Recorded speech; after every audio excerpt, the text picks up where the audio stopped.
How's it going, pals? This is Ernest, and we have another WWE 2K18 video, and this time talking about the most anticipated thing for me is a universe mode. So they go on to talk about what universe mode is, and we pretty much know this. It shows the main screen, and it looks a little bit like 2K17. It has my universe in the right corner, and then of course it has your show and who's the main people on there. I'm not exactly sure what the 5, 1, and 2 beside the WWE logos mean, but I'm sure we'll know, I guess, later on. It might mean the rivalry thing. I'm not sure though. But let's move on and see. So they start off by talking about rivalries and storylines. It says one of the most exciting parts of the universe is the rivalries that happen between superstars. Rivalries occur between two superstars or two teams of superstars. Unfortunately, that means there isn't no triple threat rivalry still, leading to a story that could play out over many months in the universe calendar. Storyline features cutscenes and put the rivals in scenarios that you won't normally see through regular matchmaking. Players have a choice in creating their own rivalries or letting them happen on their own. We wanted to improve our systems for rivalries this year, and we made some changes all around. So what they talk about here is called potential rivalries. New for this year, rivalries are separated into two types, potential rivalries and active rivalries. As the superstars compete in their matches, perform promos, or perform run-ins in each other, a potential rivalry will be established between them. Looking at the rivalries menu, you can see a meter for each potential rivalry. That's the little green or the yellow or the red here on the potential rivalries. And anyway, the meter will build up as the interaction continue and between the potential rivals during their match. Once the meter is full, it'll enter a standby state and move into the next available active rivalry slot in the following show. Think of potential rivalries as the build up to a full-fledged rivalry between superstars. So once again, if you're like me and you actually put your rivalries in, then don't be afraid to have these potential rivalries down there, because it won't put it in the rivalry slots that you picked. It would actually put it in a slot that you didn't use. So, if you didn't use rivalry slot 3, then it throws it up there. And unfortunately, this also means that we only have 3 rivalry slots again for each show, which kind of sucks, but it's okay, I guess. It says these interactions take the form of promos, cutscene, and run-ins. The interactions that happen are mostly random depending on various factors related to the superstars. Things like rankings, relationships, a superstar's crowd reaction, and their personalities are some of the things that can influence the chance of an interaction happening, as well as the type of interaction. There are also some ways players can influence the rivalries through their own actions. Think of doing something that would get under an opponent's skin or infuriate him or her, or something that would make you want to get even. For example, attacking your opponent with a chair is a definite way of maxing out a potential rivalry's meter. The active rivalries are the result of all the build-up, making the rivalry official and starting off many weeks of heated competition between the rivals. Superstars will fight to build momentum and have the advantage leading up to their big matches at the next pay-per-view. The payoff varies depending on which superstars are in the rivalries, things like climbing the ranks and title match opportunities. The types of rivalry you'll see, whether it's a friendly rivalry between allies or a hostile brawl fest between heated enemies, depending on the rivalry's intensity. Then they go on to talk about the intensity.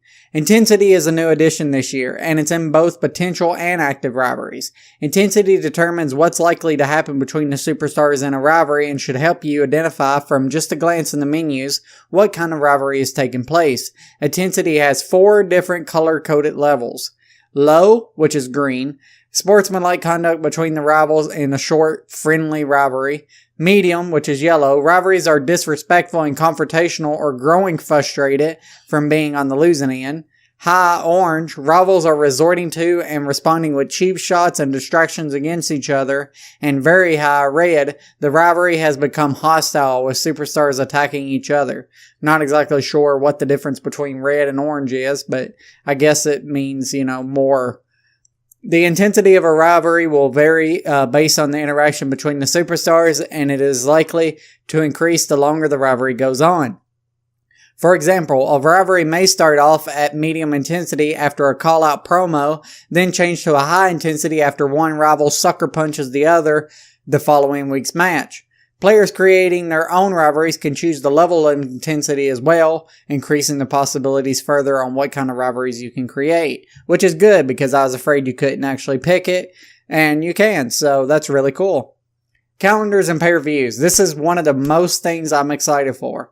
One important thing we changed this year was how our system, story system handled calendars with inconsistent pay-per-view dates.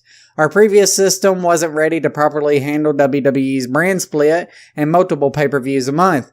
For us, this meant overhauling our system for the most flexible possibility. This is a more of a back-end, behind-the-scenes change that we worked on, but the result is that rivalries and storylines will now work regardless of when they start and when the next pay-per-view is happening. Yay! So that means you could start a rivalry on NXT the week before a pay-per-view, and it's going to be at the pay-per-view. That's so freaking good for like number one contenders matches, or if someone gets injured, maybe you could replace them or any of that, and it's so good. It says, I'm excited we could share these details with you all. Hope you enjoy it. Yada, yada, yada. So, the next up, the things they talk about is the system of improvements. Along with the change to our storyline and rivalries, we've implemented new systems that add more depth to the universe in various areas. Power rankings being one of them, which will rank each superstar in your universe based on success. While championships define the best superstars of a show, power rankings are useful for finding out who's the best superstar in all of the universe. Winning high-profile matches, earning championships, and coming out ahead in rivalries will elevate superstars up these power rankings. Something we wanted to represent in universe mode is how some superstars push past their limits and go on an unstoppable run, as well as how the underdogs can fight their way up to the very top to win and defend championship gold. Power rankings will allow superstars to achieve these kind of runs by boosting them with temporary attribute bonuses if they could climb high enough in the power rankings. This allows low-powered superstars to fight their way to championships and match up with the best of them, or turn an already powerful superstar into an unstoppable force. I think that's pretty cool. It actually says WWE 1 there, so I'm going to guess that's what it means. Oh, it is. Okay, I got you. So that just means that the WWE 1 there, he's number 1 on the list, number 2. Okay, so I answered my own question, so hopefully y'all didn't put that in the comments already, but yeah. So as you see on that picture as well, they talk about goals. One of the challenges we face with the universe is trying to articulate specific motivations for the superstars. It's easy to say everyone wants a championship, but there's a lot more depth than that when you watch WWE broadcasting. As a result, we've implemented personal goals for superstars that they could chase after as they compete in universe. Now, once again, this is enforced upon you, I guess, so that's good. Then they show a rivalries system here as well, and it just shows rivalry slot 1, and it shows all the people, and it shows what rank they are, and things like that. So it's a little bit more in detail than what it was before. And their goals, of course, is there to defend the tag team titles, and the other one is win the tag team titles.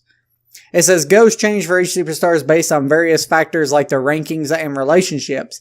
Champions want to defend their titles and the number 1 contenders want to win those titles. Close allies may want to form a tag team while a team on a losing streak may want to split up, and so on. Goals have an impact on the type of matches and rivalries that will get started for the superstars. You also have the ability to customize goals for superstars so that you have some subjective control over how the superstars can be booked. So that means that we can actually pick. I didn't even know that when I said what I just said, so that sounds freaking amazing to me. Matches and match types. It says we've integrated some of the type additions and match type additions and improvements from gameplay into Universe as well. You'll see 8-man matches in Universe, such as 8-man battle royals, 4v4 tag matches, and just as the previous titles, you can customize the match cards to suit your needs. This even includes the custom matches you create in the creation suite, bringing your own style of competition to Universe.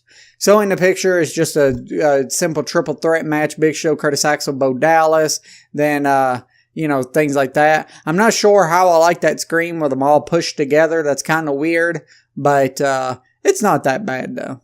So it says, as you're playing through matches, there's a chance that one superstar completely outclasses and overwhelms their opponents from the very start. Superstars with significantly higher attributes than their opponents can cause a squash match to occur, putting their opponents in a situation where they must mount a considerable offense to survive or suffer crushing defeat.